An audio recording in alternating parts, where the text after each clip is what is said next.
একটি video viral হয়েছে। এক প্রবাসী বাংলাদেশে সৌদি কবিলের জন্য সান্ডা ধরেছেন। প্রশ্ন হলো, সান্ডা খাওয়া যায় আছে কিনা? দেখুন, সান্ডাকে কোরআন এবং হাদিসে দব বলা হয়। বর্তমানেও আরব দেশগুলোতে এটাকে দব বলা হয়। তো এই দব সম্পর্কে তিন ধরনের হাদিসই আছে। কোনো কোনো হাদিসে নিষেধাজ্ঞা সাব্যস্ত হয়, কোনো কোনো হাদিসে এটার অনুমোদন সাব্যস্ত হয়। বিভিন্ন রকমের হাদিস কিন্তু রয়েছে। সাহাবা ইকরাম সান্ডা খেয়েছেন, এরকম হাদিস রয়েছে। ইমাম ইবনে হাজাম এবং ইমাম বদরুদ্দিন আইনি রাহিমাহুল্লাহ এবং শওকানি রাহিমাহুল্লাহ সহ অন্যান্য উলামা ইকরাম বিশুদ্ধ বলেছেন। এরকম একটি হাদিস শুনে মুসনাদে আহমদে বর্ণিত হয়েছে, যেটা আব্দুর রহমান ইবনে হাসান বর্ণনা করেছেন। তিনি বলেছেন, আমরা নবী করিম সাল্লাল্লাহু আলাইহি ওয়াসাল্লামের সাথে একটি সফরে ছিলাম এবং এক জায়গায় আমরা অবতরণ করলাম। সেখানে প্রচুর পরিমাণ সান্ডা ধরা পড়ছিল। তখন সেই সান্ডাগুলো আমরা ধরলাম এবং জবাই করলাম। জবাই করার পর এটা পাতিলে যখন রান্না করা হচ্ছিল, রাসূল আকরাম সাল্লাল্লাহু আলাইহি ওয়াসাল্লাম বের হলেন। বের হয়ে বললেন যে এই সান্ডা বনী ইসরাইলের মধ্যে কিছু প্রাণী প্রজাতি হারিয়ে গেছে, এই সান্ডা তাদের অন্তর্ভুক্ত বা এটাই সেটা আমার মনে হচ্ছে।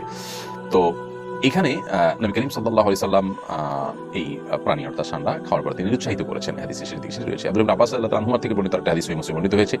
তিনি বলেন যে নবী করিম সাল্লাল্লাহু আলাইহি সাল্লামের কাছে হাদিয়া হিসাবে কিছু জিনিস পেশ করা হয়েছিল। এর মধ্যে এর মধ্যে সান্ডাও ছিল। তো নবী করিম সাল্লাল্লাহু আলাইহি সাল্লাম সেখান থেকে সবকিছু খেয়েছেন, কিন্তু সান্ডাটি তিনি খান নাই। এটা তিনি বাদ রেখেছেন। তাহলে আমরা মিশ্র পাচ্ছি এই সম্পর্কে। সবগুলো হাদিস যেহেতু বিশুদ্ধ এবং সবগুলো হাদিস বিভিন্ন হাদিস কিতাবে বর্ণিত হয়েছে, এজন্য সংখ্যাগরিষ্ঠ উলামা ইকরাম, বেশি উলামা ইকরামের মধ্যে সান্ডা খাওয়া জায়েজ, যদিও হানাফি উলামা ইকরাম এটাকে মাকরুহ করেছেন, অন্তম বা অনুচিত বলেছেন।